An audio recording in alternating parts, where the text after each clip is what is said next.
This is a production of Fathom Ministries, expanding minds and hearts to reach for the reality of heaven, with Pastor Nathan Reynolds. Welcome back to this week's podcast and video presentation, where we're going to do an addendum to our ongoing lesson in the series on the book of Genesis. We started this series a few weeks ago, and so what we're doing is in our live Bible study, we're going through the first chapter and the partial second chapter of Genesis. And then along the way, we're addressing some of the issues that are topical with regards to this lesson. And we want to address some peripheral issues that are not so peripheral. They're kind of important. Genesis 1:1 states, "In the beginning, God created the heavens and the earth." It doesn't present an argument for God. It just simply states that God is and that God exists. And so it is a very interesting topic online if you get into the back and forth between atheist and theist in arguments trying to present the arguments for and against God. And so that's what this lesson is about today. I'm going to refer you to YouTube where you can look up for yourself a particular debate between John Lennox and Richard Dawkins. Richard Dawkins is an atheist professor who's an evangelist for atheism and one of the brightest minds atheists have ever produced in their arguments for their belief that there is no God. And then one of our wonderful heroes of the Christian faith who is a scientist and a professor also from Oxford University. At least that's where he used to be a professor. I think they call him Professor Emeritus now. Is John Lennox. And John Lennox is a Bible-believing Christian scientist, mathematician, and professor who is a brilliant scientist and a brilliant man of God. And he has written a lot of different books, but if you're interested in the full debate that I'm going to use some clips from in this lesson today, I would refer you to YouTube and just look for the title, "Has Science Buried God?" And you'll be able to find the full debate. It is not my intention to show you the full debate here because of the problem with time. So I want to highlight some clips and let you share them with me as we go through them together. And I want to show you what the smartest atheist in the world thinks about God and his arguments against God. And I think you're going to feel pretty good when you hear what he has to say and how simplistic many of his arguments are. And also when you hear John Lennox and his responses to some of these things.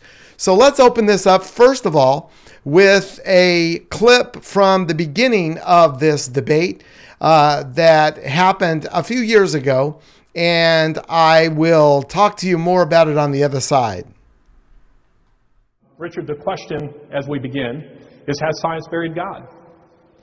Well, which God? I mean, we could take Einstein's God, which is not really a personal God at all, but which is a sort of poetic metaphor for the mystery, that which we don't understand about the universe. We could take a deist God, a sort of God of the physicists, a God of somebody like Paul Davies, who devised the laws of physics, God the mathematician, God who put together the cosmos in the first place and then sat back and watched everything happen. And that would be, the deist God would be one that I think it would be, one could make a reasonably respectable case for that, not a case that I would accept, but I think it is a serious discussion that we could have. The third kind of God is one of which there are thousands and thousands of varieties, Zeus and Thor and Apollo and Amun-Ra and Yahweh. And we don't actually need to go through all those because as Larry has said, I've encountered John Lennox before and I know what the God he believes in, which is the Christian God. So we only have to talk about the Christian God. John Lennox is a scientist who believes that Jesus turned water into wine. A scientist who believes that Jesus somehow influenced all those molecules of H2O and introduced proteins and carbohydrates and tannins and alcohol and turned it into wine. He believes that Jesus walked on water. I had been accustomed to debating with sophisticated theologians, and I come across John Lennox, who is a scientist who believes in all those things.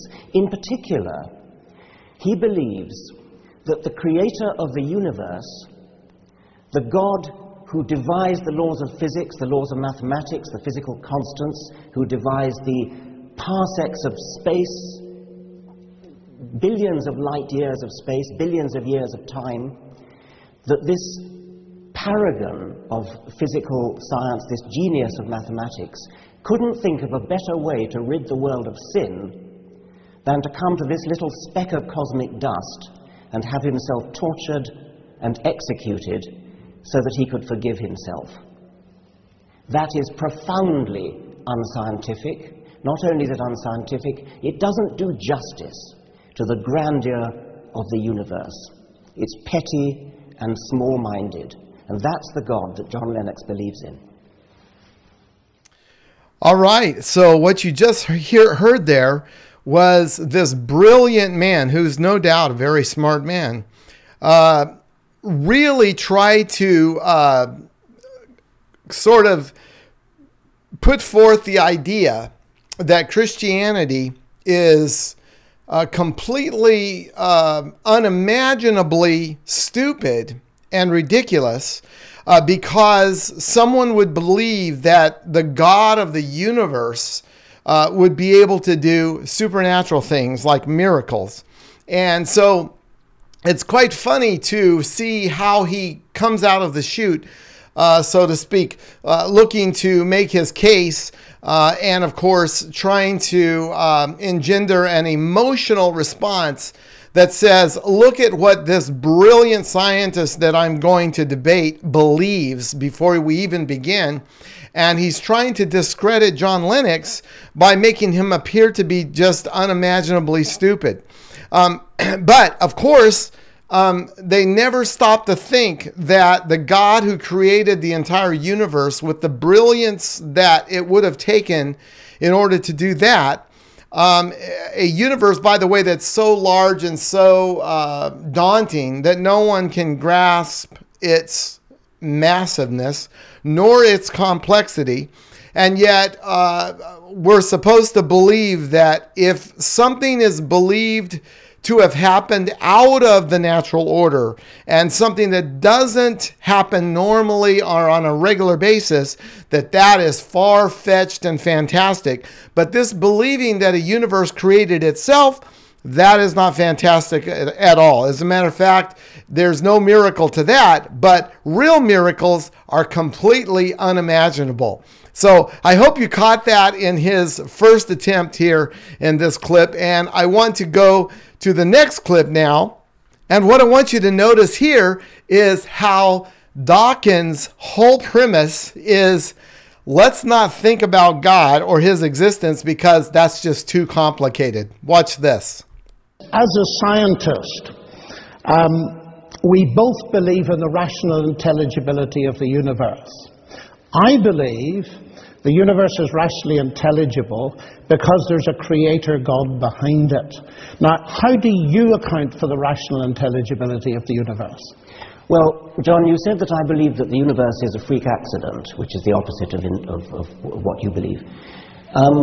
For many years, for many centuries indeed, it seemed perfectly obvious that it couldn't possibly be a freak accident because you only had to look at living creatures, the sort of magnificent diversity we see in this museum, and everything looks designed. And so it was clearly preposterous to suggest that it was due to any kind of freak accident.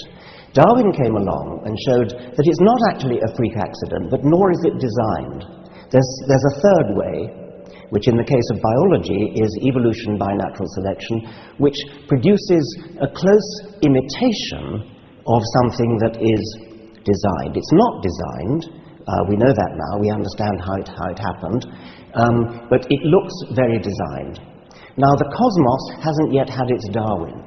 We don't yet know how the laws of physics came into existence, how the physical constants came into existence, and so we can still say, is it a freak accident or was it designed? The analogy with biology might discourage us from being too confident that it's designed, because we had our fingers burned before the 19th century in thinking that biology, which looks so much more obviously designed, that we got our fingers burned there.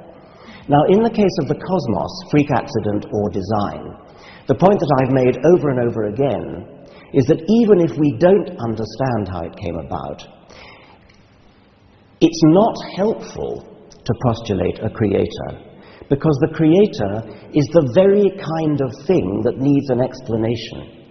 And although it's difficult enough to explain how a very simple origin of the universe came into being, how matter and energy, how one or two physical constants came into existence, although it's difficult enough to think how simplicity came into existence, it's a hell of a lot harder to think how something as complicated as a god comes into existence, difficult enough to think of how a deist God comes into existence, and even more difficult to think of how a Christian God who actually cares about things like sin and gets himself born of a virgin.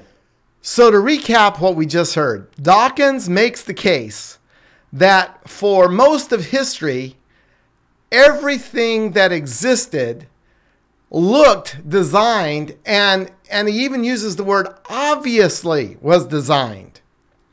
And yet he is coming around to an argument that says, but now we're smart enough to know it wasn't designed, and as a matter of fact, it isn't helpful for us to consider the concept of a Christian God because it would be far too complicated. So we're going to go to our assumption that we have a universe that is obviously, I mean, everyone can tell by looking at it that it looks like it's designed, and yet it isn't actually designed by anyone. Is that what intelligent atheism takes their stand on today? Is this all they can come up with in order to erase and eradicate the concept and the possibility that a God created the universe and there's an eternal God mind behind the design of this universe? That is preposterous. They're saying until Darwin, it was obvious there was a designer, but then Darwin came up with the explanation.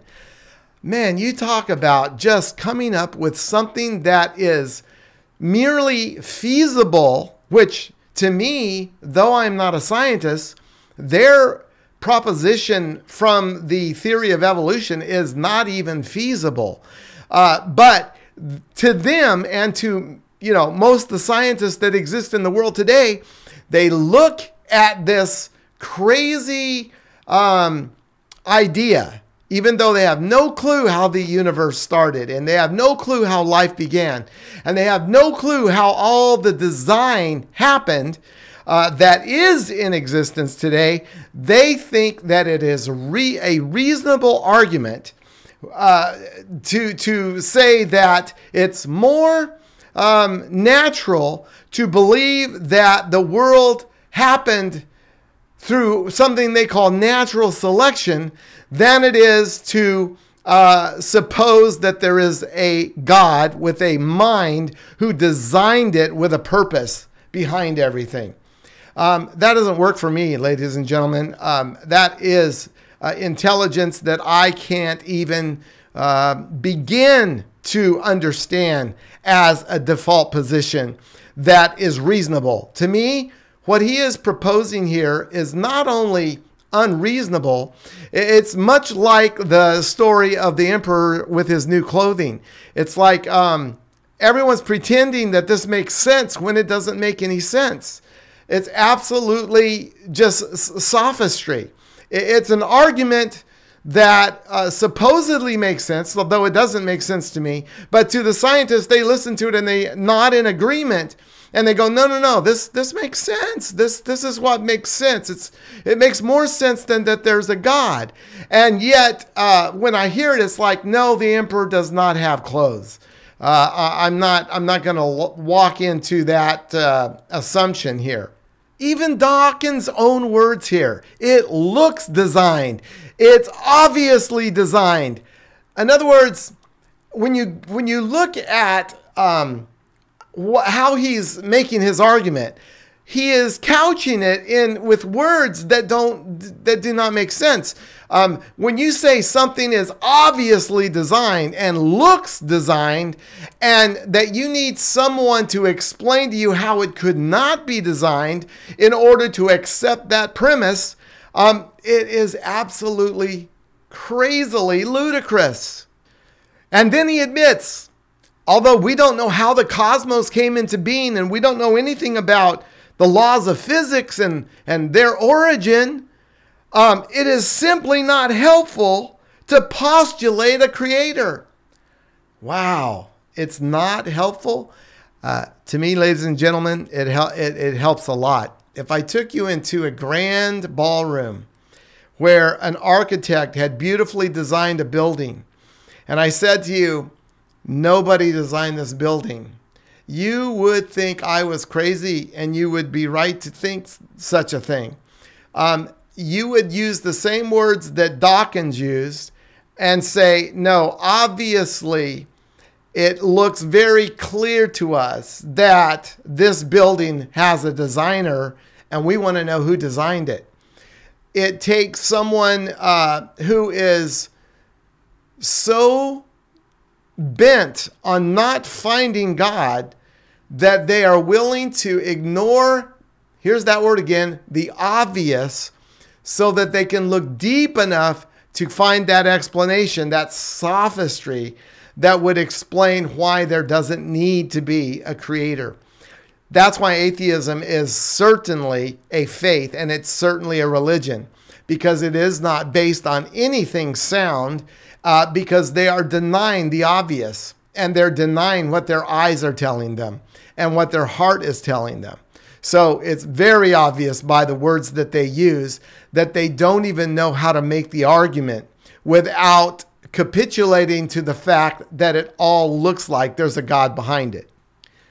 And the funniest part of this is how you get an insight to how he feels about the Christian God, because he says that the Christian God is the most difficult one to comprehend or to imagine, because it would be someone who cares about things like sin and gets himself born of a virgin.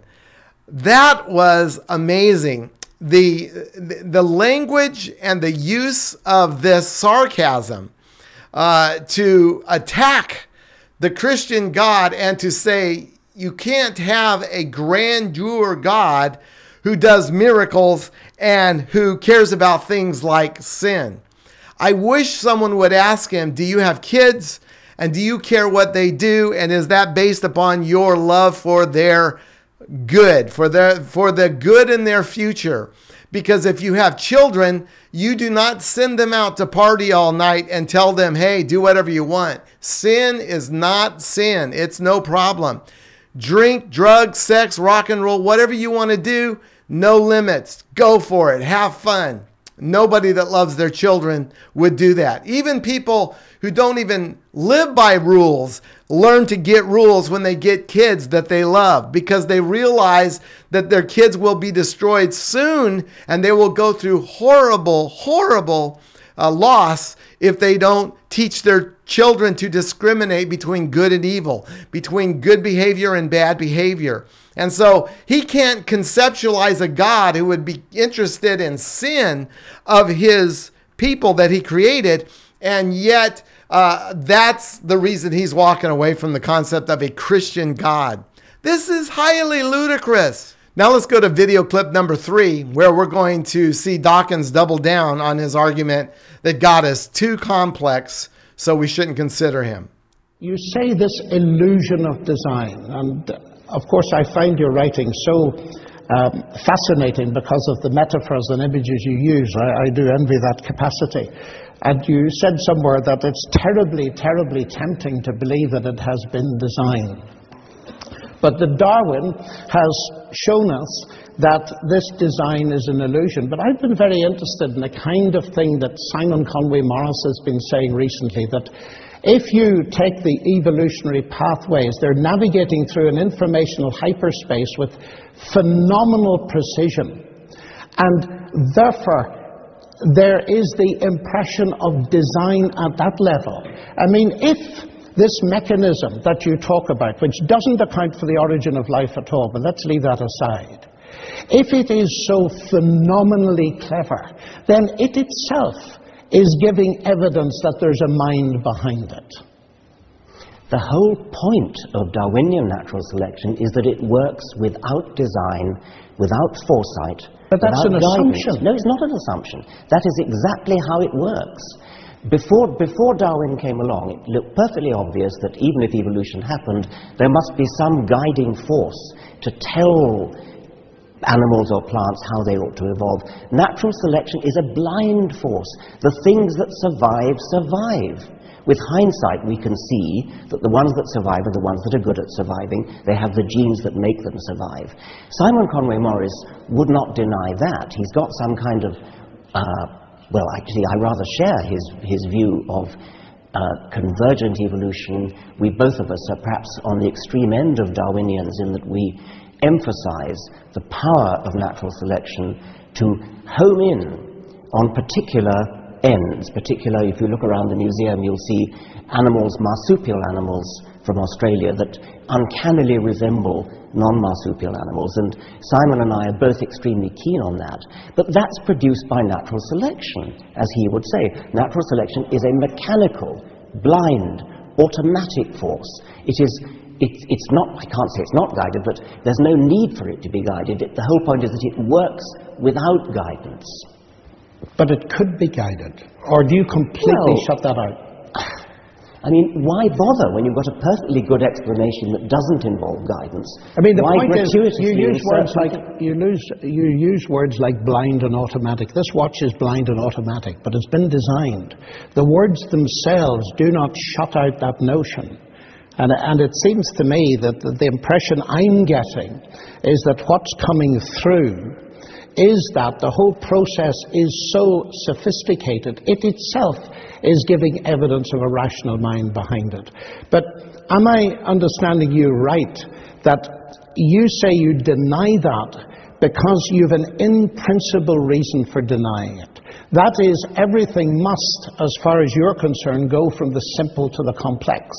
And therefore, your major argument in the God delusion, if I understand it right, is that God is, by definition, more complex than the thing you're explaining, so he's got to be explained. Is that right? That is a major point that I want to make. First of all, I want you to notice that Lennox brings up that he believes that the design is an illusion. And Dawkins doesn't protest that. And so what we have here, ladies and gentlemen, and we have a creation that in Dawkins' view made and created itself through an intelligent explanation called natural selection.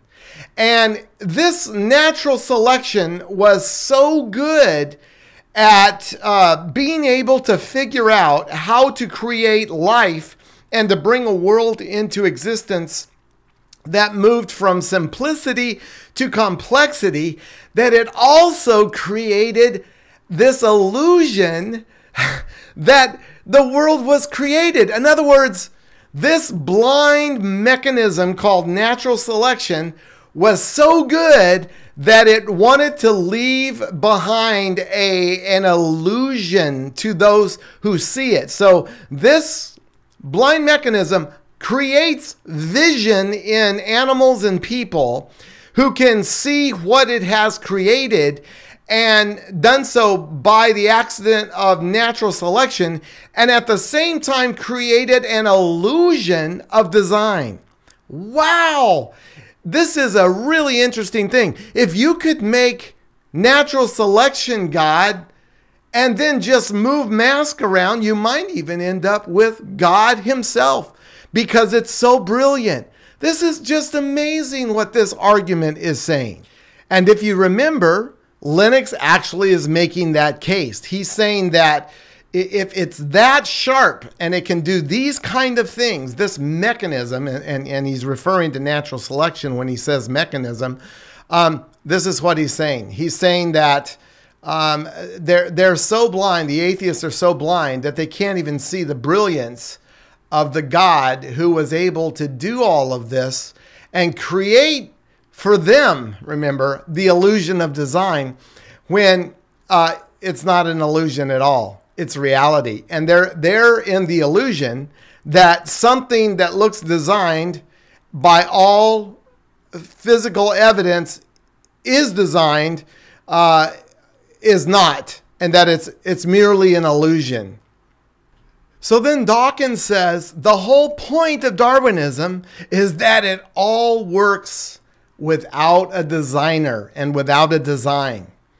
This is amazing, and this is revealing as to his honesty, whether he meant to be quite this open or not.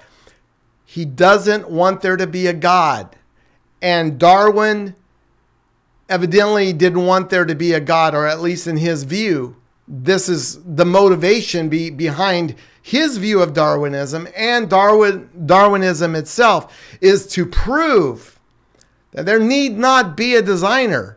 Because if there's a designer, there is a mind behind it. And if there's a mind behind it, you have a God behind it. You have a creator. And he's God because he is so brilliant and he's so able to do these things. But for them, they can't see that God, because the point is, Darwinism proves you don't need a God. And that's it. Case closed. And of course, Lennox jumps in and makes it very obvious. No, this is an assumption. And then we see Dawkins saying, absolutely not. This is the way it is. And he's emphatic about it. He thinks that he's proven his point. Dawkins declares, that's exactly how it works. Is it? Was he there? Does he know how it works? He thinks he does. And then Dawkins declares that natural selection is a blind force. That means that it doesn't have foresight and that it doesn't see into the future. It just creates life and things and mechanisms and creatures. It's creating all these things in a blind mode. And yet it's so brilliant. It will create an illusion or an illusory effect so as to throw off the eyes that it created that's going to see it, so that it looks like there's a brilliant designer, when the real brilliance is there's no designer at all. What a brilliant, awesome thing. Doesn't make sense. If you walked out of your house, I use this analogy a lot, but if you walked out of your house and there was a tree in your yard that grew really big leaves, and one day you got up, walked to your front door, and someone had laid 5 large leaves side by side, evenly laid out, and then 5 more and 5 more, making a leaf sidewalk that led exactly to where your car was parked on the driveway and led to the driver's door where you get in every day. Is there anybody in the world that could explain to you with a straight face that the wind blew those leaves in a blind force and they just accidentally fell into place on the ground in that pattern? And this is the first time and the last time you'll ever see it, but look at that. What a coincidence. there isn't a scientist, atheist or not, in the world that would accept that as a premise that seems reasonable and logical. And yet that this universe, in the complex form that it is in now, as we observe it, could do what it has done with blind. Remember, the mechanism of natural selection is blind, so it has no foresight to prepare for the unforeseen because it's not seen, it's blind. This is, ladies and gentlemen, a completely bogus and preposterous argument that only an insane person would actually accept. It's just like I say all the time, it's the emperor's new clothes analogy, in spades. It's just fantastically inventive and sophistic. And it is the height of sophistry, which is trying to present another side to an argument that, though we know the side that is true, we want to play devil's advocate and create another side. And that's what these atheists are doing. They're creating another side to the argument that is plausible to themselves. And that plausibility means that that's the more likely scenario that they accept as fact. And then we heard Dawkins declare that this blind mechanism called natural selection works without guidance. And when you try to figure out how evolution evolves and how it knows to make the strong stronger and to destroy the weak so that only the strong survive, even in that theory itself, which is certainly a reality in the limits of the things that we can see that do evolve over time, that we see that the things that do evolve and do change according to the environment around it, you could not say is a blind mechanism. We all know about chameleons, the lizard that changes color according to what its environment is. So if you put it on a blue cup, it turns blue. If you put it on a brown stick or branch, it turns brown, the same exact color as the branch. You cannot say that that mechanism in that lizard is blind. It is using something to sense color. And of course, I haven't studied up on the chameleon to know what science says makes it have the ability to know what color its surroundings are. I would presume it must be maybe its eyes that are doing that, and it's looking at colors, and then it can change its skin to that color. This is not a blind mechanism. This is a very visual mechanism that works for the chameleon. So here's another example of what really doesn't make sense from a non-scientific point of view, mine. I know enough about science to have studied it in school, but I am no scientist. But I do understand that you cannot have a completely blind mechanism and then have it be able to read data and adjust for the next generation. Something has vision and foresight in order to improve into the next generation or to make changes for the genes that are going to come out in the next group of creatures to adjust to the environment that's being adjusted to. For me, it is certainly fantastic to watch a chameleon or to look at where creatures have changed their abilities to hunt for different kind of prey. For instance, the way that science shows that some birds will grow longer beaks because the prey that they are going to survive on require it. And so there's an adjustment made in the animal. And it seems like it's a blind thing because the animal is not consciously creating the longer beak in their own mind, but somehow in nature, God made them to be able to perceive it on some level in their bodies so that it would produce a different chemistry for the next generation. This goes to the brilliance of the creator, the agent that does it, and the one who had the foresight to create those kind of creatures that can make those kind of changes over time. And that is an evolution. But evolution, though it exists, does not explain the whole story and does not explain where all of the changes are made.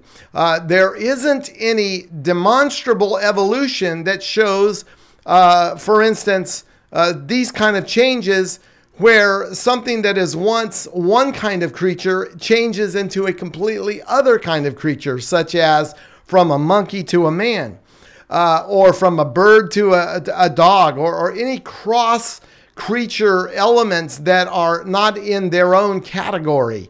And this is what is very important to understand, that science is certainly using their blind mechanism of their own blindness in order to explain in theory what they think happened with evolution and how it breached these gaps. And yet, in so doing, they have no absolute evidence to show that it indeed happened that way. And they're good with that.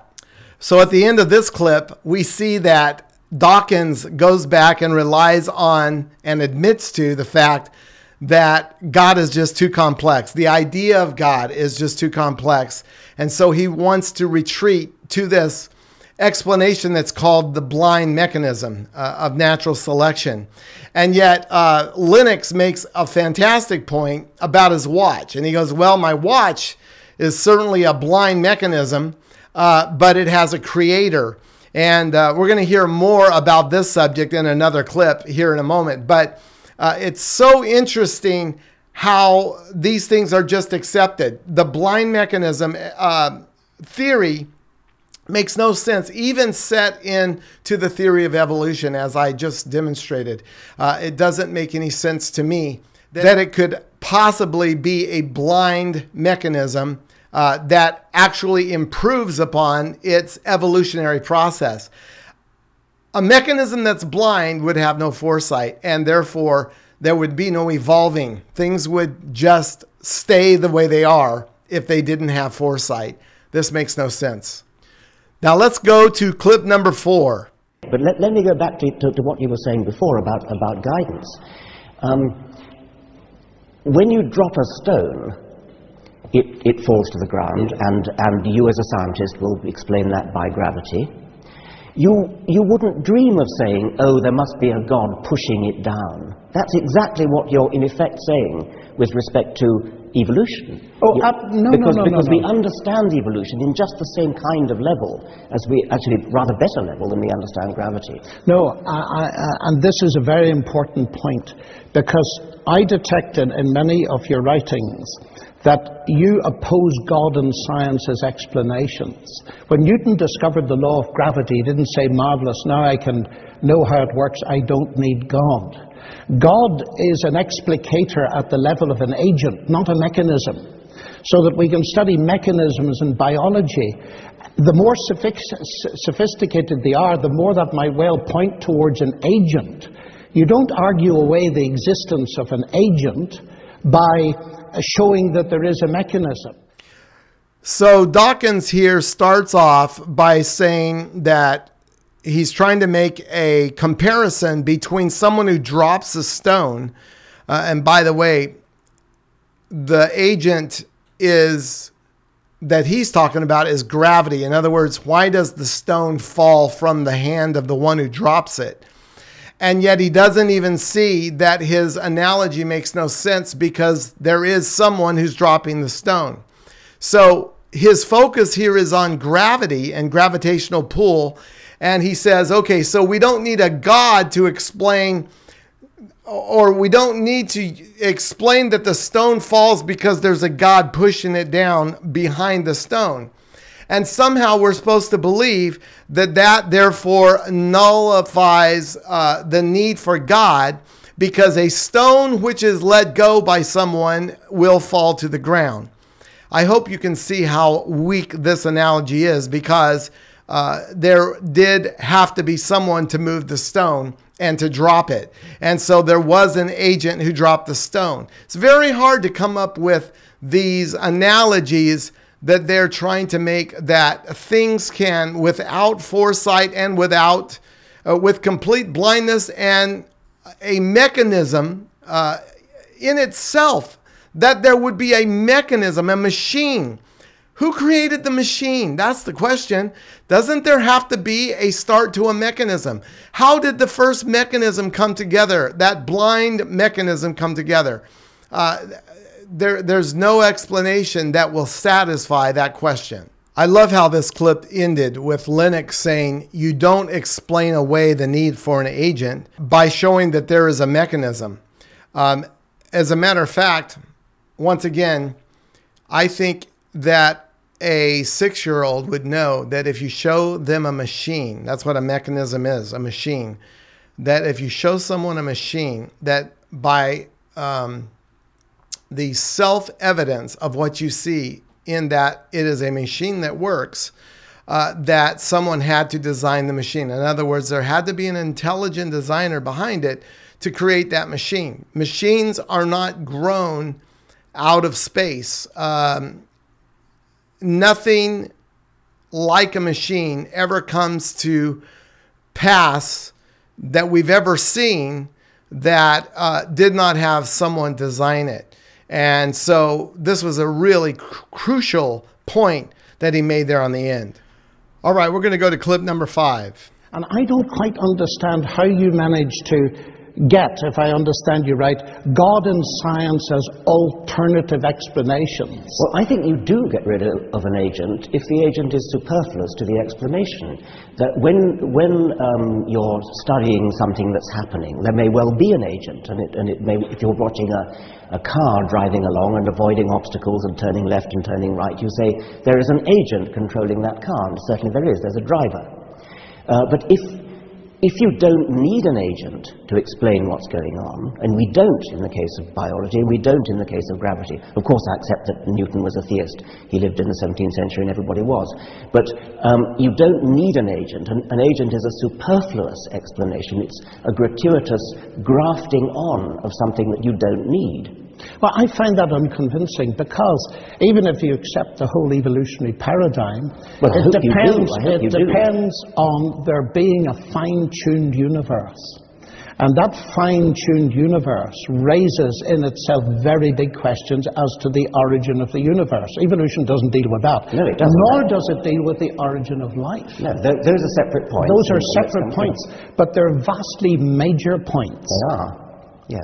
In this clip, we're going to revisit something Lennox said when he was asking about why God has to be excluded from science. Dawkins suggests that science and God are incompatible with each other.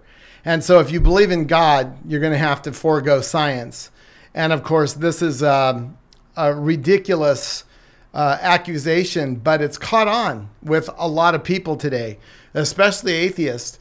But I'm sure a lot of common people think that science has disproven God or the Bible to such a degree that they are no longer compatible. That if you believe in God, you've denied science. And that's the assumption here. And of course, this is far from the truth. Now, once again, notice that Dawkins' explanation against the idea of an agent assumes some things as normal. So he's acting like it's normal that there would be something complex that appears to be designed but does not have a designer, nor does it need or have an agent, and that this is somehow the normal presumption that we should go with. And what is so obvious to me is it's how he puts forth his argument. And he does so by saying, if you see something that's happening, then there may be an agent. No, it's not a matter of there may be an agent. What Dawkins says here is when you're studying something that's happening, there may well be an agent. You got to listen close for these details. There may well be an agent if something's happening. let me say this. He's assuming that it's likely in many cases that there wouldn't be an agent, but there could be an agent. That's the way he's trying to present his argument, that having an agent would be like a possibility, but not necessarily the common thing you would find. And yet in life, this is exactly the opposite of what we experience. When we see something that is obviously designed with some pattern, for instance, or a pattern of behavior, we don't assume there may be an agent. We know there's an agent. We know there's a designer. It's 9 out of 9 times that you find something with patterns that are happening, there's an agent behind it. And yet, he is using the argument as if, oh, we all know that there could be an agent, but it doesn't necessarily suggest that there is an agent, that there are some things, we're all familiar with those things that don't have agents, where there's design obviously there, but there's no agent behind it. This is another one of those things that's a head shaker. Okay, so finally, Dawkins is saying, if you don't need an agent, and then he asserts, and we don't in the case of biology and in the case of gravity. You can pick on the gravity as an example of something that doesn't need an agent to make it work. But the fact of the matter is, the one who designed the universe and made gravitational pull a very key factor in keeping the universe in order and safe and moving in the right direction, that one needed an agent. But as for gravity to work in the earth, for the rock that someone drops to land on the ground, no, we don't need to be connected to the agent. We don't need an active participation with the agent for gravity to work, because the agent, which is God, made gravity to work without his help or interference or assistance. He doesn't need to do anything to make gravity work. And likewise, many of the laws of physics and of nature are that way. God sustained them by putting them in place so that they would continue, just as the sun continues to shine, and of course it's on fire, and it continues to burn because God gave it enough fuel so that it wouldn't run out of fuel. And so God doesn't have to send tanker trucks with gasoline up to the sun and have angels pouring new gas on the sun every day so that the sun will continue to shine in our sky. No, he just made it with a supply of fuel that would sustain itself long enough for it to outlast its necessary life, so that the planet that we live on could sustain the life that we have and the creatures that are on it, so that it would serve them, and therefore God made it big enough and with enough capacity to do so. This is what the agent did, but the agent was so smart that he made it to where he didn't have to refill it every day, and he didn't have to renew it every day. He made it self-sustaining, and that's what they're looking at in science, watching the self-sustaining the self-sustaining parts of law and of physical things and of the universe, and they're attesting to that because it's self-sustaining, then having an agent is superfluous, and therefore you don't need it, so let's get rid of it. I love the way this clip ends, because Lennox makes sure to point out that this man's accepted theory of evolution does not explain the origin of the universe or the origin of life or the origin of the laws of physics. And Dawkins just nods and nods. Yes, you're right. It doesn't. It doesn't. And it's a major issue. And so here again, the most brilliant atheist that exists in the world today has once again been shown to know little about the subject of which he is proclaiming, with almost, you talk about a blind mechanism. He's a blind mechanism of faith that has invested all of his faith in the fact that there's no God. And he's determined to keep that faith intact no matter what he sees and no matter what the obvious issues are that prove otherwise. To me, the biblical explanation in the beginning was the word, the logos. That makes perfect sense. And it makes sense of the fact that we can do science itself. But you haven't explained where the logos came from in the first place. Well, of course not, because the logos didn't come from anywhere. Well then, in what sense is it an explanation? Because the notion that you say you have to ask who created the logos, that says that you're thinking of a created God. The whole point about the God revealed in the Bible is that he was not created. He is eternal. He is the eternal logos. And I ask myself, as an inference to the best explanation, which makes more sense? That there's an eternal logos and that the universe, its laws, the capacity for mathematical description and so on, that these things are derivative, including the human mind, from the logos. That makes very much more sense to me as a scientist that it's the other way round. When there is no explanation for the existence of the universe, do you just believe the universe is a brute fact? The universe is an easier brute fact to accept than a conscious creator. Well, who made it? It's you who insist on asking that question. No, you asked me who made the creator. The universe created you, Richard. Who made it then? A God is a complicated entity which requires a much more sophisticated and difficult explanation than a universe, which is, according to modern physics, a very simple entity. It's a very simple beginning. It's not a negligible beginning, but it's a very simple beginning. That has got to be easier to explain than something as complicated as a God. This clip that Lennox raises the idea of the language of DNA and how that we know of no language anywhere that does not come from and is not developed by a mind. As a matter of fact, language is the expression of a mind. And later on, we're going to have a few more clips that get into this deeper. And he explains the connection between the logos, which the Bible talks about in John 1:1. In the beginning was the Word. That word in the Greek is the word logos. And it's talking about the eternal mind or logos of God.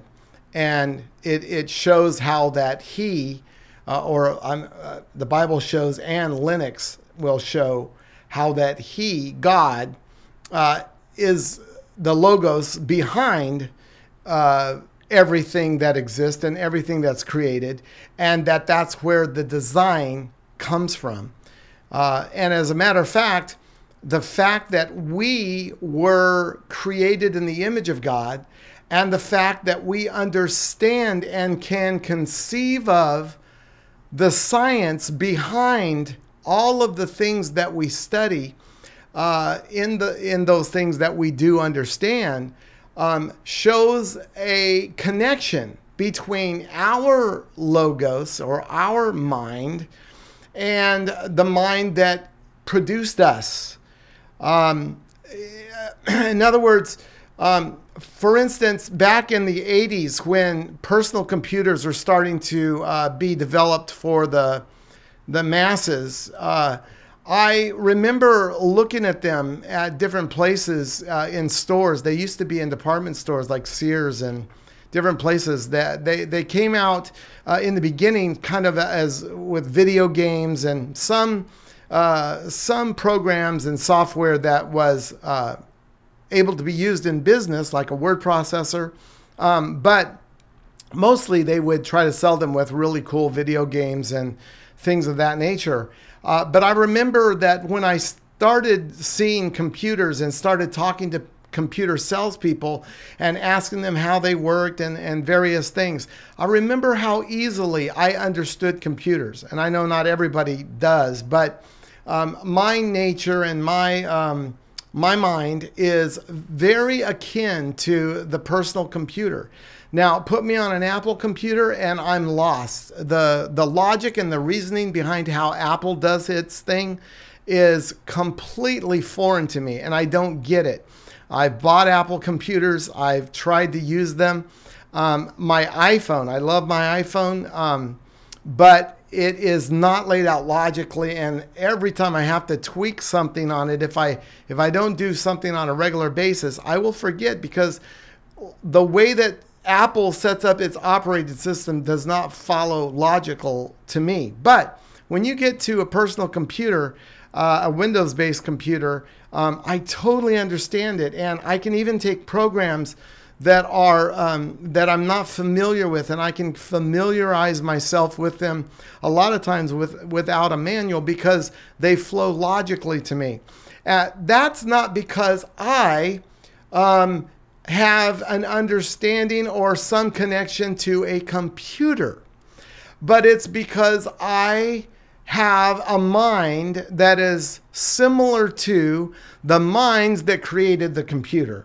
So it is the people who conceptualized and created the computer that I am akin to, and because I have a similar way of thinking in my mind and the way it works to the people who created computers for the first time, I was on their wavelength when I started studying computers, and so therefore it wasn't hard for me to adapt the use of a computer.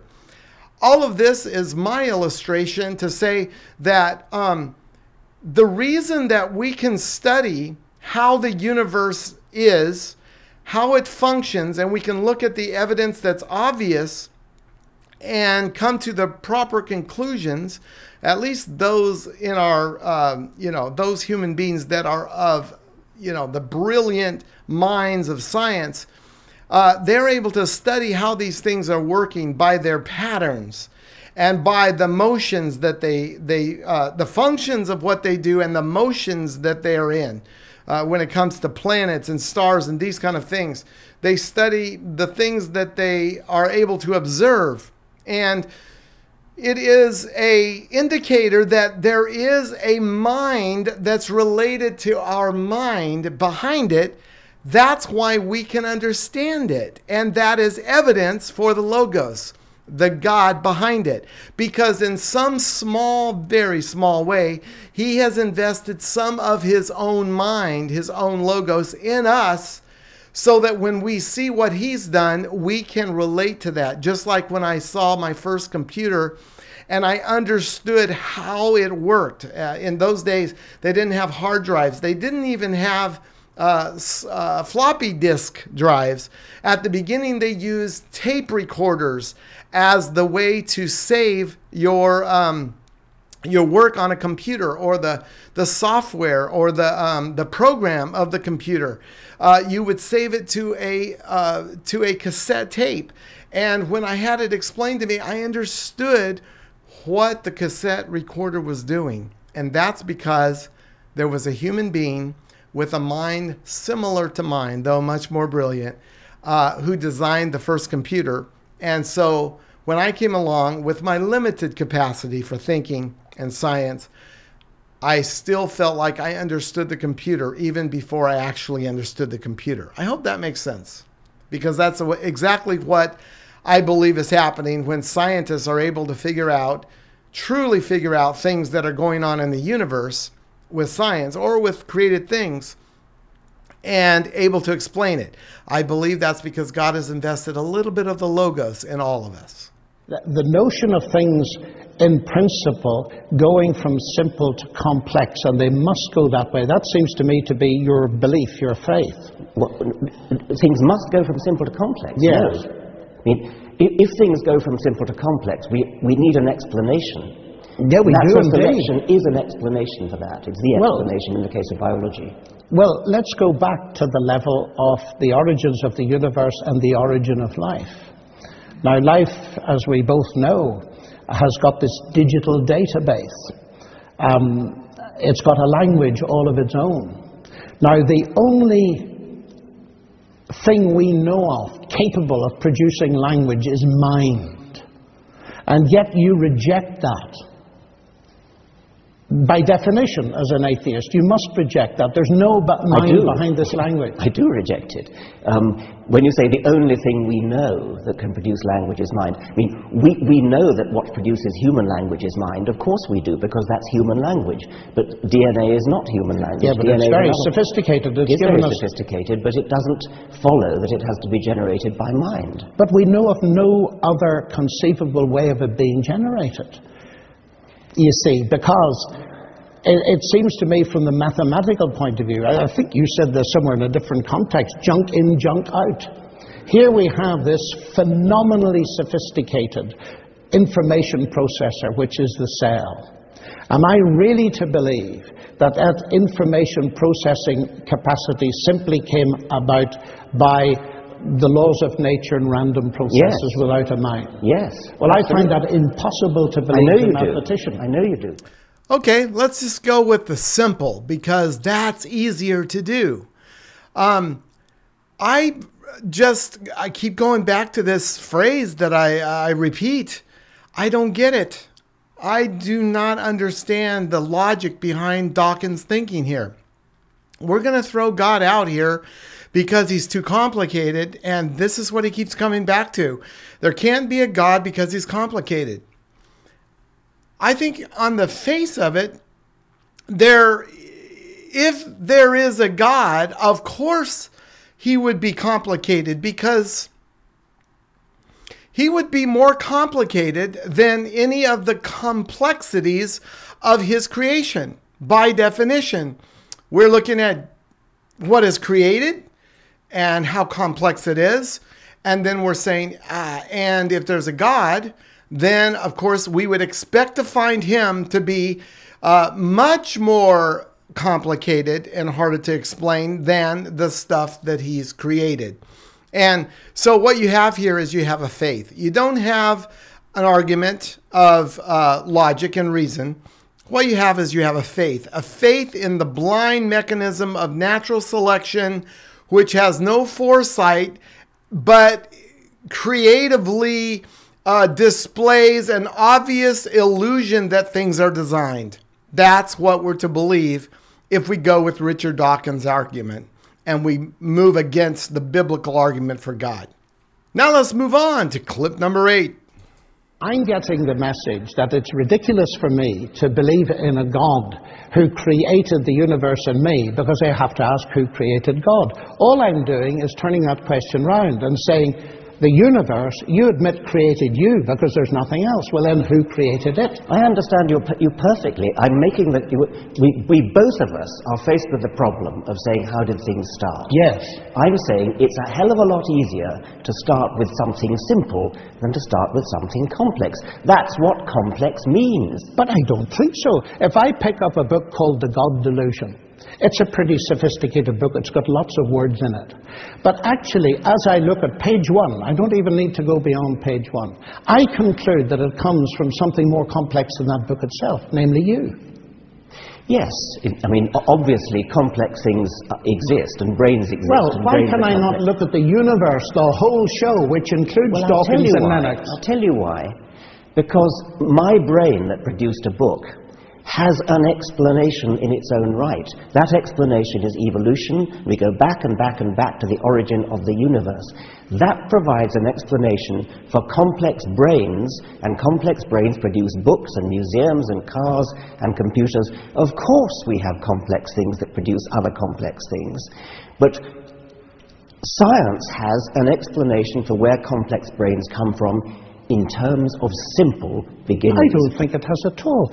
At the level of the origin of life, reading the literature, even the recent literature, the word miracle comes up probably far too often for your liking anyway. Now in this clip, we see that Lennox is creatively turning the argument on Dawkins that he uses to explain away God. He tried to get him to answer this question, which he could not answer, and that is, who created the universe that created Dawkins? And of course, it goes back to the same substantive answer, that the only answer to this could be someone who designed it, not someone who is a blind mechanism and is not a creator. So in this clip, we saw that Dawkins just goes back and back and back to explain how his brain, a complex brain, started off in simplicity because the universe was created from the simple to the complex. And so he had to go back and back and back all the way to the beginning. I love how fast we got to the beginning there, in order to describe and explain that you can't start with the complex, you have to start with the simple. And of course, it made no sense to Lennox, and it makes no sense to me. In this clip, Lennox does a great job of explaining what we would expect to find if there is a God in the universe and how it would work out. Listen to what he has to say. Your assumption, as I understand it, is that there's going to be an exhaustive, reductionist, naturalistic explanation of everything in scientific terms. I don't think so. Now, if there is a God, and if he created this universe, and if, as I believe, he is personal, then I would expect certain things to follow. One, that I would see evidence, not proof, but evidence in the universe that God existed. I feel I see that in the mathematical describability of the universe, in the fine-tuning of the universe, and so on, and in the marvelous sophistication of the world. I'd expect to see God's traces there. I would also expect that there may be occasions when God speaks in special ways, and therefore the more we try to analyze those things in terms of purely reductionist science, it'll get more and more difficult instead of more and more simple. I wouldn't expect there to be many of those places. I think the origin of life might be one of them. And certainly when it comes up into more recent history, you mentioned miracles. The thing that is central for me is the fact that what you call petty, and I feel is vastly significant, because it's touching on something that affects every human being, the question of death. Now, if Jesus really literally rose from the dead as a matter of history, that makes an enormous difference to our view of the world. And so far from being petty, if this is God speaking to us, then I want to take it extremely seriously. Now here, Lennox is bringing up a couple of things that are crucial to understanding if there is a personal God that he would have done. We would expect that he would do several things. One is reveal himself. That's self-revelation is a reference to the Bible.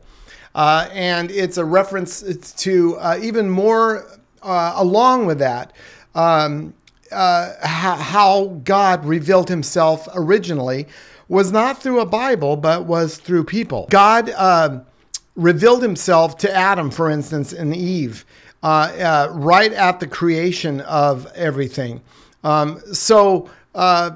He talks about that you would expect that if there's a personal God, he would reveal himself. And of course, later in another clip, he makes it very clear by using Dawkins as an example of how we could not get to know a person like Dawkins unless Dawkins revealed his own self and how he really was to others.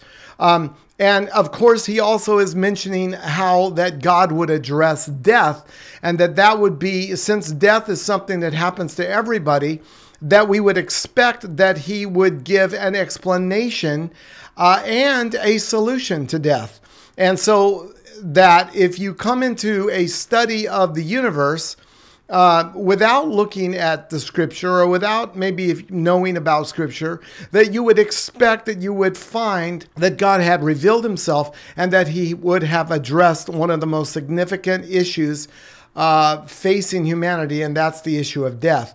And I think he makes a really brilliant point here to lay the foundation for this particular angle that is another proof of God's existence. Now, in keeping with our previous clip number 9, Lennox does a brilliant job of presenting Jesus Christ and the resurrection as the most significant thing that God has done personally for the human race in both the revelation of himself and in the addressing the issue of death. Listen to what he has to say here. It's fantastic. You mentioned miracles. The thing that is central for me is the fact that what you call petty, and I feel is vastly significant, because it's touching on something that affects every human being, the question of death. Now, if Jesus really literally rose from the dead as a matter of history, that makes an enormous difference to our view of the world. And so far from being petty, if this is God speaking to us, then I want to take it extremely seriously. Before I play this clip, I want you to watch for Dawkins' admission that if Jesus Christ came and was resurrected from the dead, that would make all the difference in the world. Note that, and then ask yourself, if you believe that Jesus Christ came into the world and died for your sins and was resurrected from the dead, and by Dawkins, the world's leading atheist evangelist, tells you himself that if this is true, this is the difference maker. Think about that. If it's true, it's the difference maker. And I will admit on my side, if it's not true, it is also the difference maker. And it means we are hopelessly in trouble. And all of this doesn't matter a hill of beans. We might as well just get out of life everything we can, because it's going nowhere. And I admit that. And so the crucial crux of the matter is, did Jesus come? Did he die? And was he resurrected by God, never to die again? If he did, then I can too. If he did not, then I cannot either. And so this is the crux of the matter. Why do you think it's so petty? Well, of course it makes a huge difference if it's true. Yes, exactly. But you've suddenly leapt from sophisticated discussions of the origin of the universe, where one can have a proper discussion about whether some sort of cosmic intelligence could have set forth the laws of physics. And you suddenly jump to a man who lived 2,000 years ago, was born of a virgin, rose again from the dead. Well, I only did that because you mentioned it first at the beginning. I think that's petty. By comparison with the grandeur of the universe. I mean, to put my point again, do you really think that the creator of this magnificent edifice of the universe, the expanding universe, the galaxies, he really couldn't think of a better way to get rid of the sins on this one little speck of dust than to have himself tortured? He's the one who's doing the forgiving after all. Couldn't he just have forgiven? Because this is a moral universe, Richard, and just forgiving doesn't make sense. I mean, he has to kill himself in order to... He doesn't kill himself. Or get himself killed. Tortured. God sends his Son into the world to provide forgiveness and to provide a basis on which he can justly bring forgiveness to me. Now, he has to get himself killed in order to do that. Half a minute. We need to step back from this a little bit, because it's actually a highly relevant topic. In your world, where is justice to be found? Well, justice is a human construct of great importance in human affairs, and it's something that most of us have a sense of, which I think probably can be given some sort of Darwinian explanation, but I don't see where you're taking this. Well, my question is there any ultimate justice? You see, you say this is petty. I'm saying I find myself in a world which is a broken world. I find myself in a world where there's massive injustice, where many people won't get it. We're so privileged. We live in Oxford and so on. We've got enough money to live on, etc., etc. But if there is no God, then there's no ultimate justice. And one of the things that the resurrection transforms for me from pettiness right into center stage is, if this is true, then there's real hope that there be a rational evaluation and fair justice at the end of the world. But atheism doesn't give you that. Okay, suppose there is no hope, suppose there is no justice, suppose there is nothing but misery and darkness and bleakness, suppose there is nothing that we would wish for, nothing that we would hope for. Too bad. That doesn't make it true, just because God would make us feel good. I hope in viewing this clip, you noticed that this all came down to a crucial part of the gospel of God, which I am also in a series on, producing podcast and video about this issue, because there's nothing more crucial than the gospel of God. And there's nothing under attack more than the reason that Jesus Christ came and died for our sins. And Lennox answers this perfectly, as you've seen here, where he brings in the issue of ultimate justice.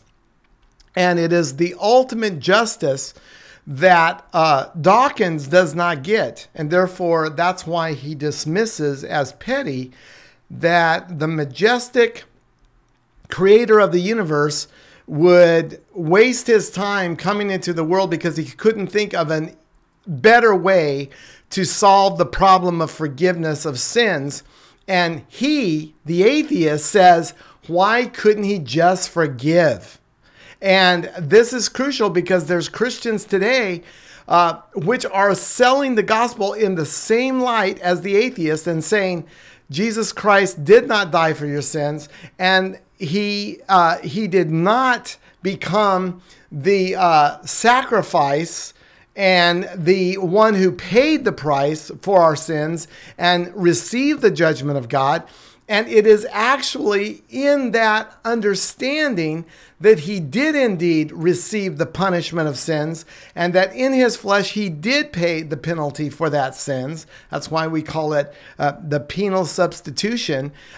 This is the crucial matter of the gospel of God. And so don't listen to people who are minimizing the gospel of God, and realize that those who are on the side of Dawkins. They're not on the side of the Christian. It is truly not too many steps away from that destruction of the gospel of God that you will get to atheism, because pretty soon Jesus Christ coming into the world is just as bewildering to the so-called Christians who are abandoning the true gospel of God, and they're running in the direction of the atheist, thinking that, oh, God just forgives sin if he wants to, and that's as simple as it is. This is not the case, and I'm glad you were able to hear Lennox's version of this. So this ends with a declaration from Dawkins that it's just too bad if there's no ultimate justice. And it would be absolutely awful if there was no ultimate justice, because it takes away hope.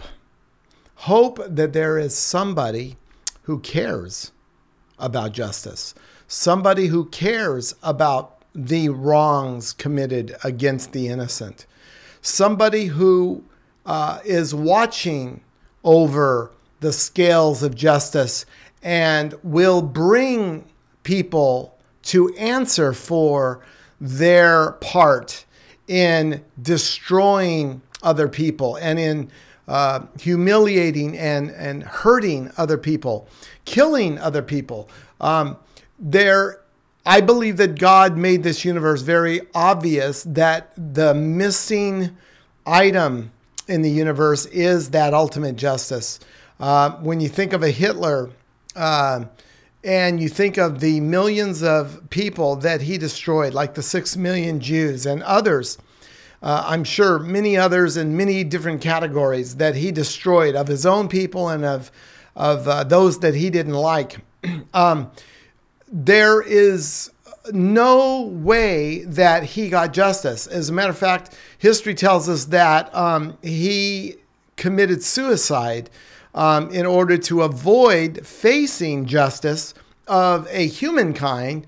And that seems so unfair that someone could get away with doing what they did and then to go into their own self-destructive mode and finishing themselves off. And of course, from the atheist point of view, that person no longer exists, and therefore is the only punishment that they suffered was at their own hands.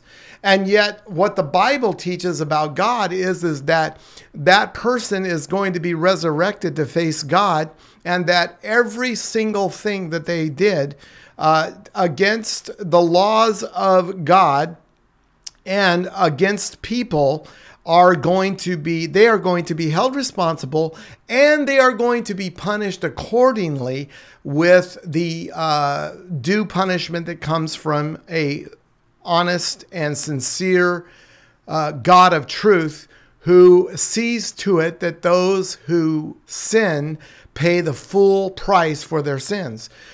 This is hope for the innocent. This is hope for those who have been completely mowed down by the actions of other people. And of course, what we see at the end of that clip is Dawkins saying, too bad. It just isn't going to work out that way.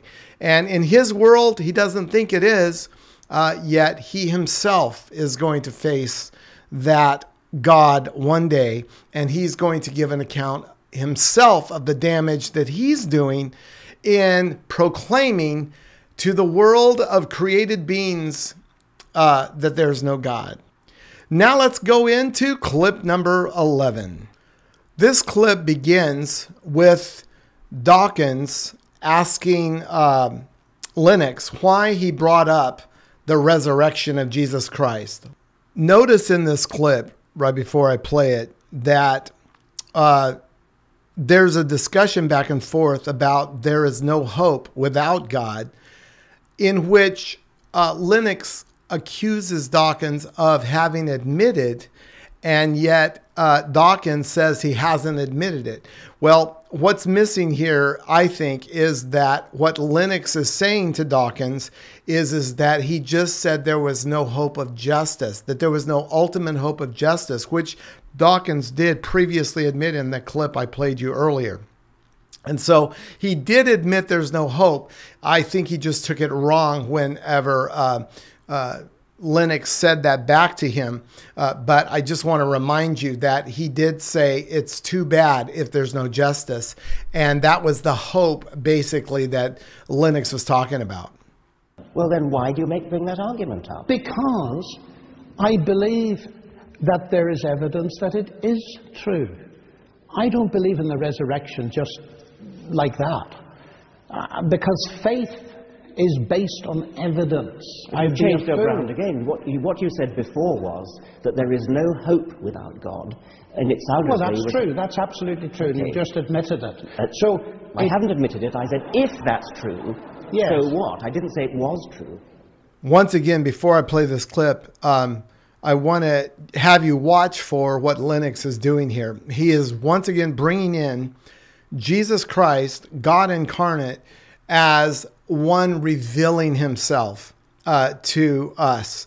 And he's pressing that issue again. And it's really ingenious the way that Lennox was able to weave the gospel into this debate, because he made central parts of his arguments based upon the coming of Jesus Christ into the world as God incarnate, and that he was raised from the dead, therefore giving man hope beyond the grave, hope of overcoming death and showing that there could be a resurrection of death. And as you'll see in a few moments, he actually gets into believing in life after death. And it's so neat how brilliant this Christian's professor of science was able to weave in this crucial part of the gospel into this presentation and debate. But anyway, but therefore the question to be decided then is there a God, and has he revealed himself? And that's where again I think this pettiness needs to be pushed aside, because I can't get to know you as a person. You're not just a scientific object. I could look at you through a telescope or a magnifying glass. I could even dissect you and so on and so forth. But because you are a person, I cannot get to know you unless you're prepared to reveal yourself to me. So the fact that the claim of Christ to be the truth, to be God incarnate, that makes perfect sense to me, because if there is a God who invented this wonderful, marvelous universe with all its science and all the rest, then he has taken the initiative in getting to know us and revealing himself to us. And he's revealed himself to us at the level we can understand. We're persons, he's a person. That at least makes sense. So one of the very important questions to ask is that really true? Or is this simply myth and fantasy? Well, myth and fantasy for me. Yeah, well, do you know, that disturbs me for the following reason. Reading your book, The God Delusion, you say that it's under scholarly dispute among historians that Jesus actually existed. Now, I checked with the ancient historians. That is not so. And it disturbed me. History is not natural science. But what I don't understand is this, why you would write something like that. I don't think it's a very important question whether Jesus existed. There are some historians, most historians think he did, some They historians certainly do. I couldn't find an ancient historian that didn't. Well, there are one or two, but I don't really care, actually, because precisely because it's petty. I mean, if you could possibly persuade me that there was some kind of creative force in the universe, there was some kind of physical, mathematical genius who created everything, the expanding universe, devised quantum theory, relativity, and all that. You could possibly persuade me of that. But that is radically and fundamentally incompatible with the sort of God who cares about sin, the sort of God who cares about what you do with your genitals, the sort of God who is interested, who has the slightest interest in your private thoughts and wickednesses and things like that. Surely you can see that a God who's grand enough to make the universe is not going to give a tuppenny cuss about what you're thinking about and your sins and things like that. So you think that morality is not important? Of course I don't think morality is not important. I'm a human being. Sounds like you're saying it isn't important. I'm a human being, and I live in a society of human beings, and within a society of human beings, morality is of course important. But we are one of billions of planets on a huge scale, and a cosmic God who bothers about this kind of human scale is not the kind of God that is compatible with a scientific view of the universe. It's a medieval view. But do you think that size is the measure of importance? Incidentally, on a logarithmic scale, you're about halfway between the atom and the universe. So if God thinks in terms of logarithms, your point falls, I think. I mean, this is in a sense an emotional argument we've come into now. And I don't think so at all. If I were going to respect a God, it would be the kind of God the sort of God that Carl Sagan might have worshipped, not the sort of medieval God who fusses about sin, the obsession with sin and righteousness and sort of. I keep coming back to this word petty, and I stand by it.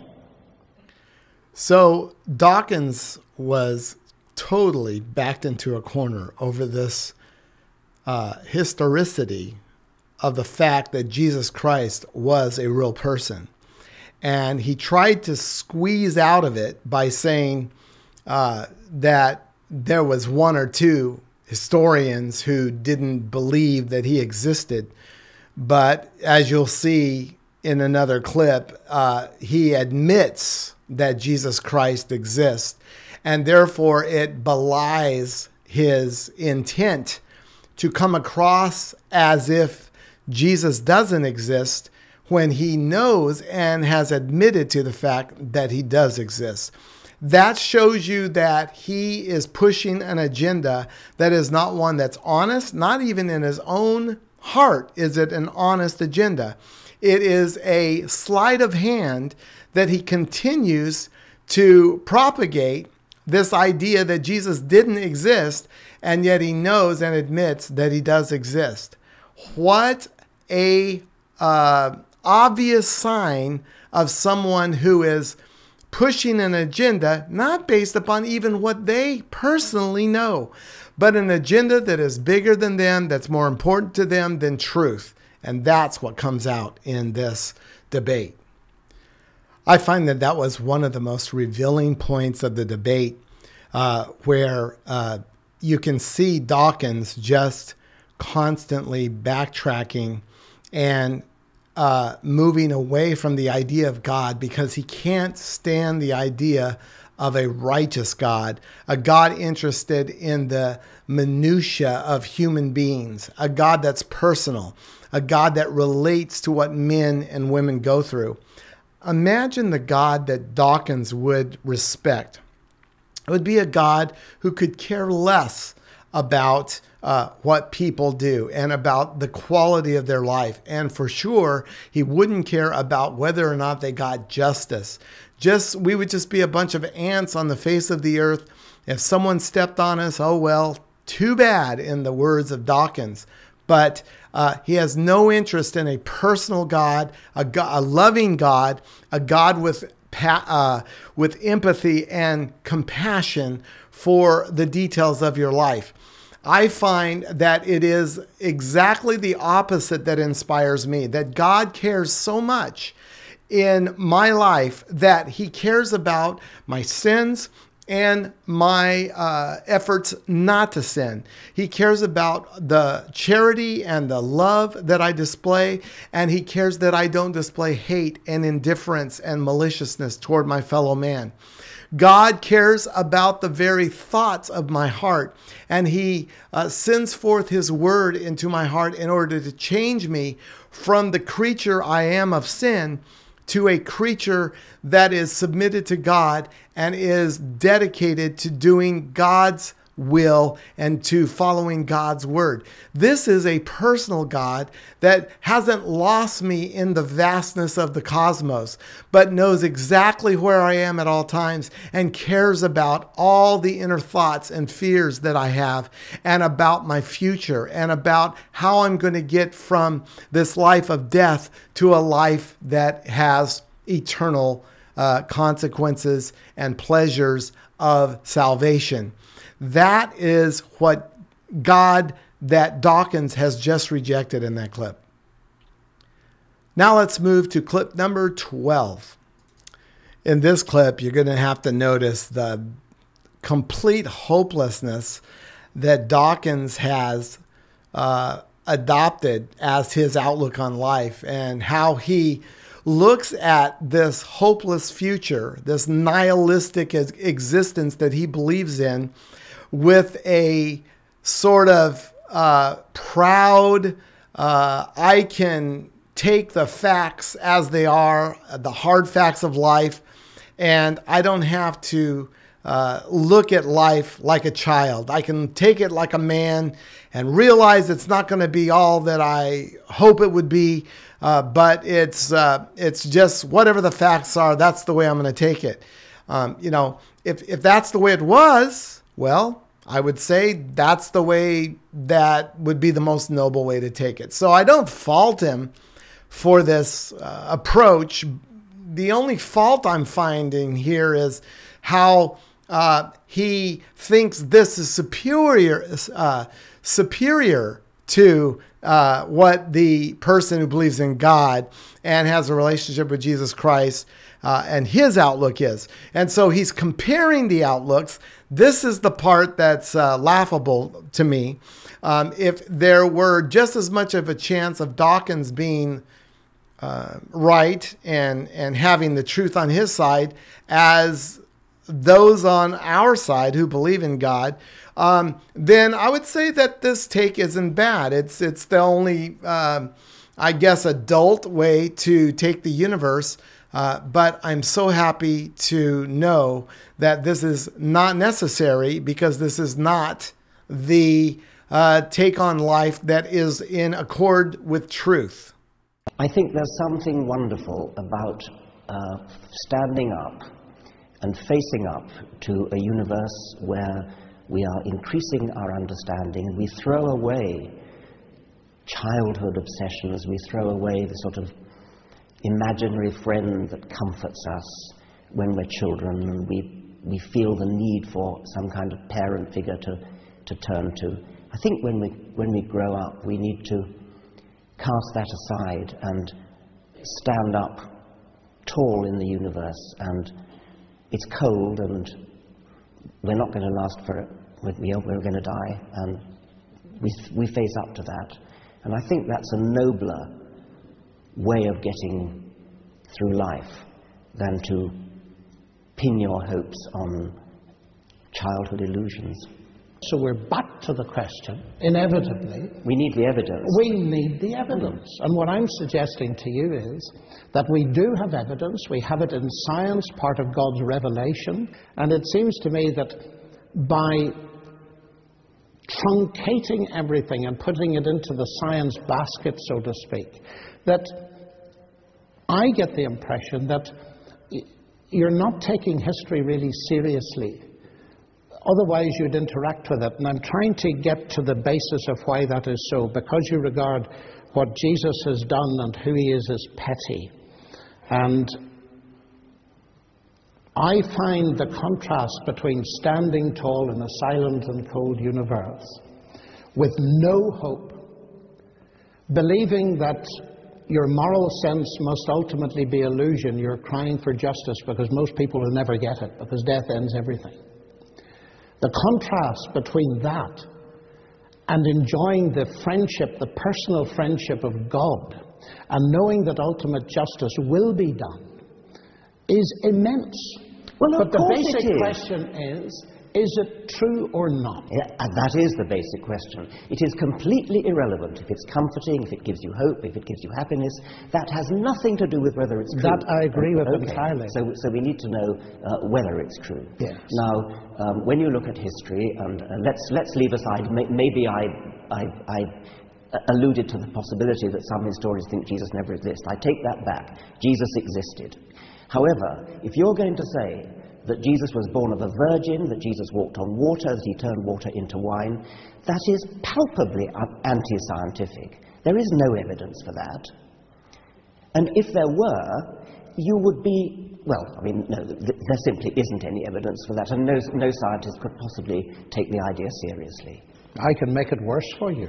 I know you can. Because Jesus actually claimed to be the Logos that created the whole universe.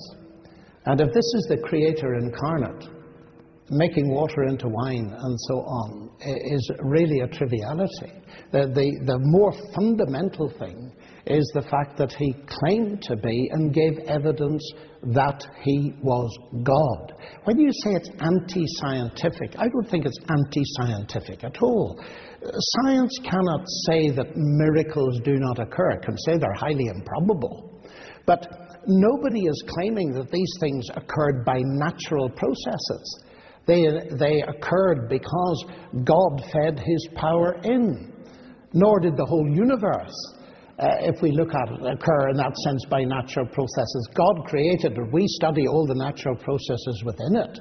So when you say it's anti-scientific, I think it's not anti-scientific. What I mean by that is that if and when doing science, we constantly have to keep in mind that at any moment there might be a little magic trick slipped in. That would completely nullify the whole enterprise of science. Oh, I agree with that. But well, you see, but this you're allowing that. No, I'm not allowing that at all. Because in order to recognize what the New Testament calls miracle, a special act of God, you must be living in a universe that has regularities and that we recognize them. I agree with you entirely. Otherwise That's you wouldn't why, notice the miracles. That's exactly true. Yeah. You wouldn't recognize if dead people were popping up all over the place. You wouldn't think it was very special. But the fact is you need two things, not one. You've got to have regularities which we call the laws of nature, although they're not causes. They're, in a sense, descriptions that we can use. You also need to be able to recognize those so that, for example, when Joseph discovered that his wife-to-be Mary was pregnant, he simply didn't believe her story. He was going to divorce her. He knew exactly where babies came from. He knew the regularity. It took very special convincing for him to realize that something extremely special had happened. But science cannot stop that. The question is, of course, did such a thing ever happen? And the central focus in the New Testament is not that, which is not so readily accessible to evidence, the virgin conception, but the resurrection of Christ. And ancient historians, and this has fascinated me recently going over it, ancient historians whose discipline is very venerable, and I'm not talking about Christian ancient historians, ancient historians, many of them, even at the skeptical end of the spectrum, say that the evidence for the resurrection of Christ is very powerful. The explosion of the Christian church from a non-proselytizing group of Jews in the first century, the empty tomb and all the rest of it, has even led Geza Vermesh, who's one of the most distinguished ancient historians in Oxford, to say, yes, this tomb was empty, and hallucinations and this kind of explanation do not wash. So we have to ask ourselves, are we prepared to believe in historical testimony or not?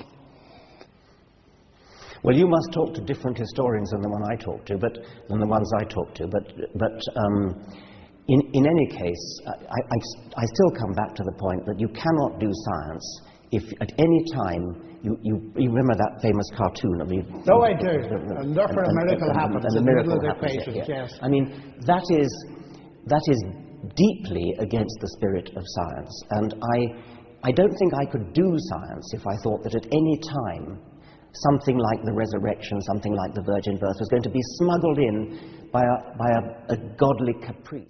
So the way this particular clip ends is just incredible. I thought that Lennox made such a wonderful case to present the resurrection as the central issue to begin with and to end with. And he really was able to completely befuddle his opponent there because he goes back to his claim that Jesus Christ did not exist in history. And you probably noticed that there was a Freudian slip there with Dawkins, because he said the historian I talked to, the one I talked to, and then he says those that I talked to, and he made it plural.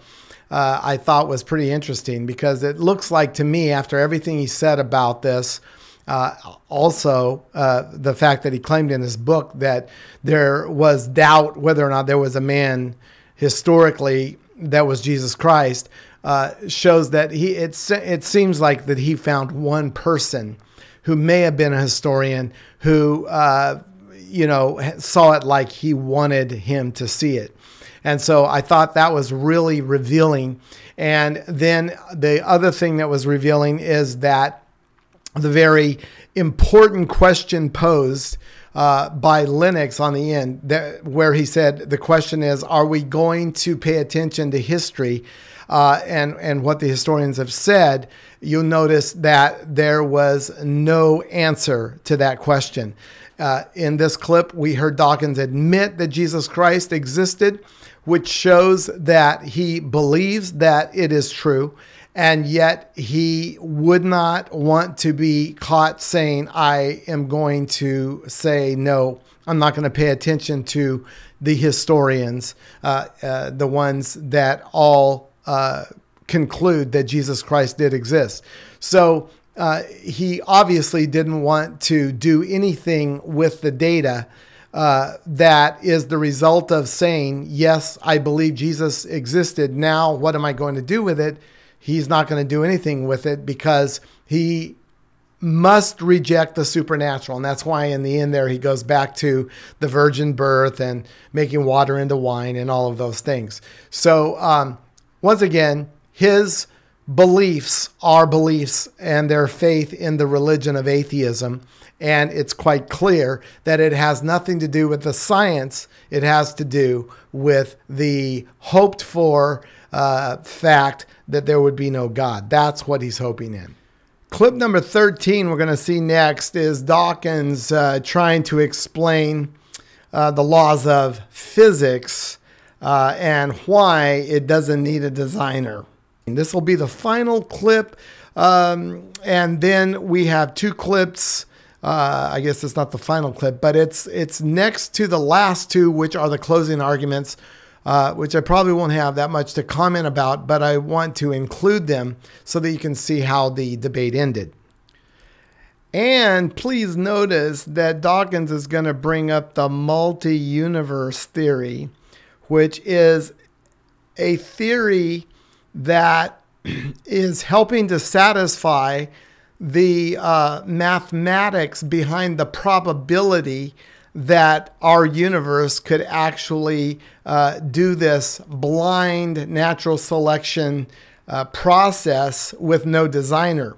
Because what's happening is we can calculate the possibility or probability of these things happening, and the numbers are so astounding that they have to create the myth of a multi-universe, which we have no evidence of whatsoever, that there are multiple universes in the same numbers that there are stars and that there are galaxies.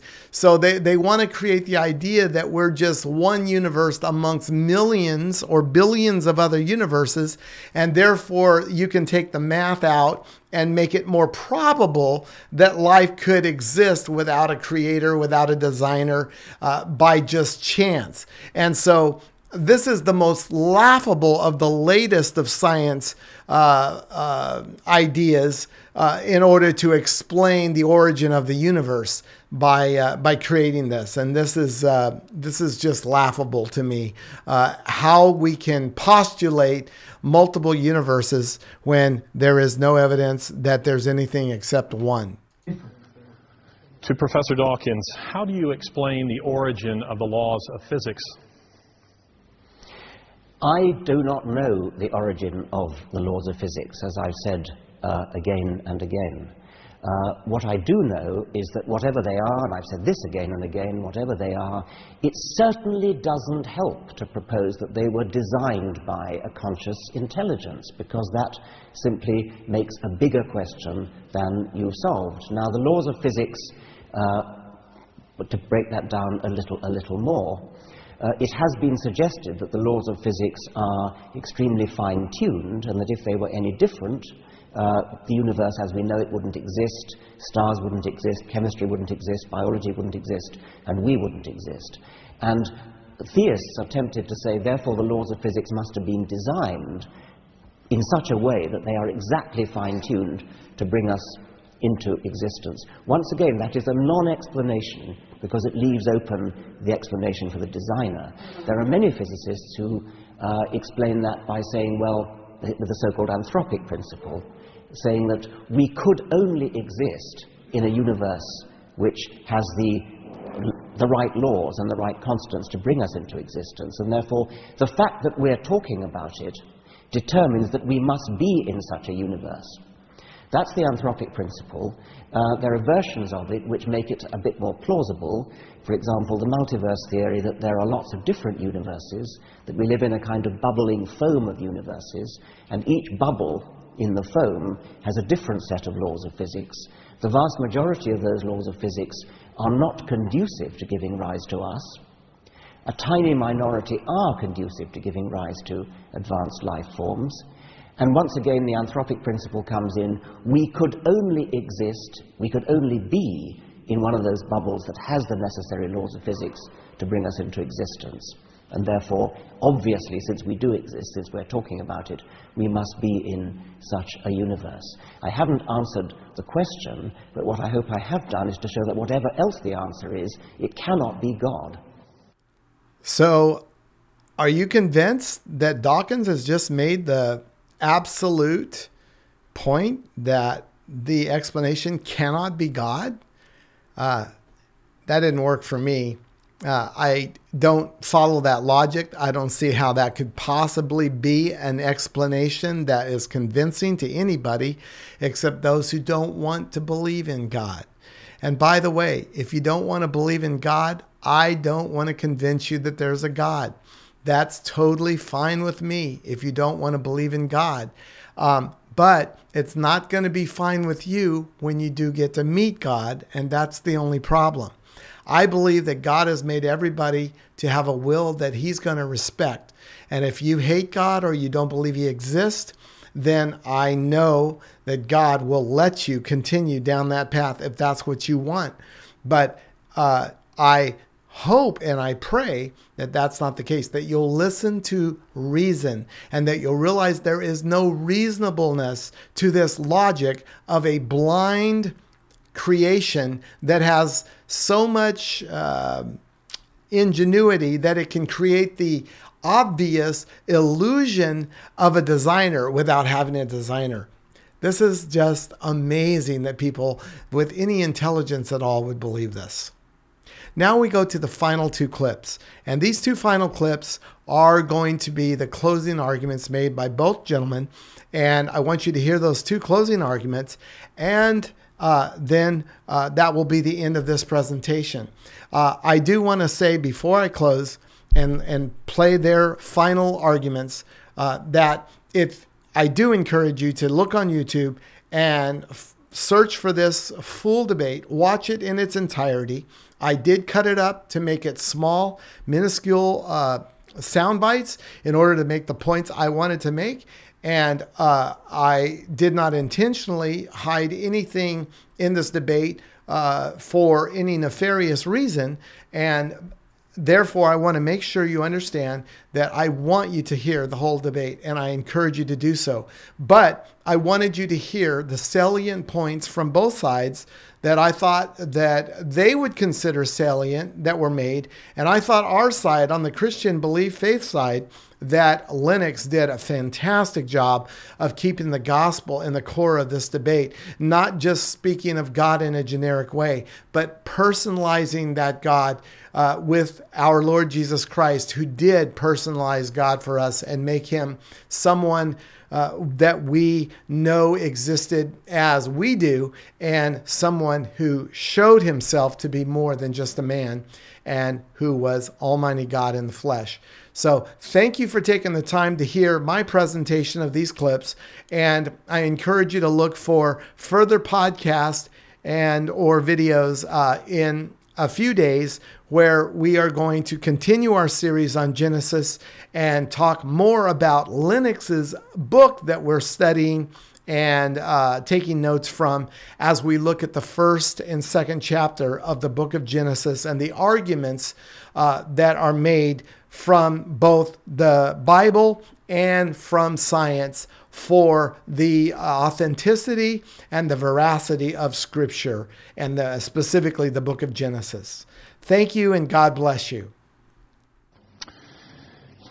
Okay, gentlemen, now what I would like to do, I want to give you ample time for your closing remarks. And so we will begin with Professor Lennox. You may take 5 minutes, no more than 5 minutes, and then we will conclude with Professor Dawkins. He will have the last word.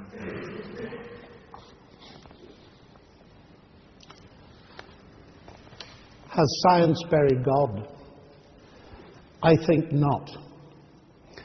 Science arose in the 16th and 17th centuries, a meteoric rise that historians of science have looked at and come to the conclusion that one of the main motors driving the rise of science was faith in God.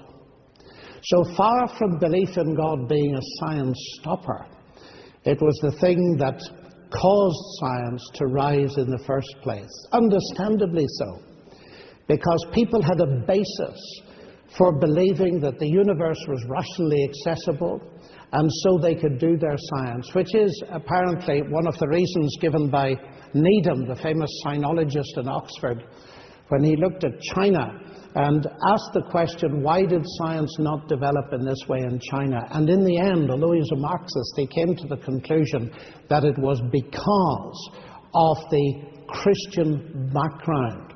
So I'm not ashamed of being both a scientist and a Christian. And I suppose that the major argument that points, doesn't prove, but points towards God is that this universe is a universe in which science can be done. The fact that the laws are there. Richard honestly says he doesn't know where they come from. They come from the Logos, the mind that is behind this universe, that has created it by his power and for his glory. And therefore doing science, like Galileo and Kepler suggested, doing mathematics, is to discover the secrets of the universe in the language in which God has written them. The other reason why I reject atheism as an explanation is it doesn't even, to my mind, begin to rise to account for the rationality which lies behind science. Also, I think that the Christian faith, which I unashamedly espouse, is not anti-scientific. And I would plead for the same attention to be paid to history as is paid to science itself. I find very unconvincing arguments that trip very lightly over things that historians do accept, which mean that we should take the scholarship that has to do with the existence and the resurrection of Christ very seriously indeed. The other big area, which we didn't discuss in great detail tonight, is that if science has buried God, it seems to me there's something else that lies before us, and that is, where are we going to get our morality from? Because Richard has written in one of his books that the universe is just like we'd expect to find it. If at bottom there's no good, there's no evil, there's no justice. DNA just is, and we dance to its music. That seems to me to be a frightfully deterministic universe. And it troubles me to this extent, because it seems to me that on the one hand, the new atheists, of which Richard is a leader in the world, are trying in a way to hold on to the values that were given to them by Christianity, actually. And I would like to emphasize that, because in many of these books nothing good is said about religion. But Jürgen Habermas, who's not a Christian, of course, recently said that the foundations of our legal system and our education and our morality in Europe are based on Christianity. Everything else is postmodern chatter.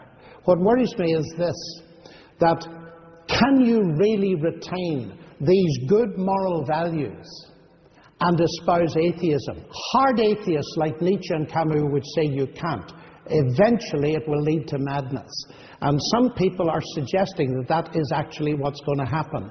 And I have a question for Richard Dawkins. Is his world the world of Peter Singer, where in the end moral values get so eroded by a naturalistic framework that Peter Singer can say a newborn baby is of no more value than a pig or a dog or a chimpanzee? Is that the world to which the new atheism is leading us?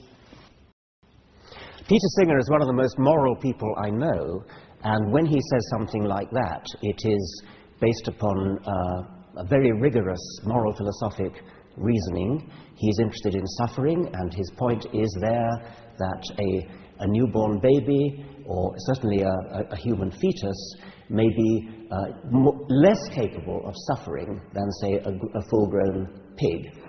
That seems to me to be an entirely rational point of view, at least an entirely defensible point of view. However, it was tossed in at the last minute, and I don't want to take all my time dealing with that. John, you quoted me as saying the universe has at bottom no good, no evil, and you said it has exactly the properties we'd expect if there was nothing there. You said that sounds horribly deterministic. Well, another way of putting that would be to say that the universe is horribly rational, horribly intelligible. And one of the main points you've been making is precisely that we live in an intelligible universe.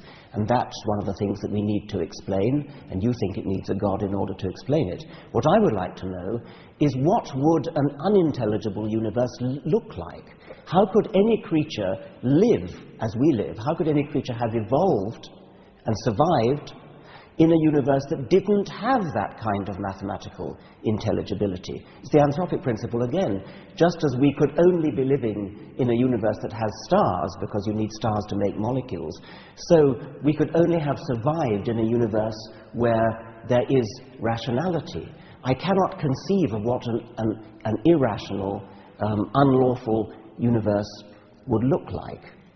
Now, science doesn't know everything. So it's one of the glories of science that we know what we don't know, and we work on what we don't know, try to shrink what we don't know. It's hard work. We don't cop out by saying, oh, well, if you come to a difficult problem, magic must have done it, or God must have done it. No, we don't say that. We say, right, that's a problem to be solved. It may not be solved this century, it may be solved in the following century, or the one after that. But we don't just lie down and give up and say, oh, well, it must be magic because we don't yet understand it. I would hold up Darwin as a model for the whole of science, because before Darwin came along, the whole of life, the complexity of life, the beauty of life, the elegance of life, the apparent design of life looked like magic. And everybody thought it was magic. Everybody thought that God did it. It's so complicated, it's so elegant. Now, that was the really big problem. That was a far bigger problem than the problem of the origin of life, than the problem of the origin of the cosmos. Darwin solved that problem. All scientists now know that. Darwin solved that problem, and in so doing, he provided us with a sort of parable that don't even think about giving up, because if ever there was a time to have given up, it was in the case of biology, because biology really was a difficult problem, a hard problem. Darwin solved it. Now we have one or two other problems remaining, like the origin of life, like the origin of the cosmos, the origin of the laws of physics. No doubt that there are physicists here who can point to yet other ones. Darwin provides us with a lesson that says, don't give up, because if Darwin could solve it for the really difficult problem, which was life, then we have every hope that science will solve it for the other problems in the end. And even if it doesn't, even if science doesn't solve all problems ever, that is still no grounds for saying, oh, well, magic did it.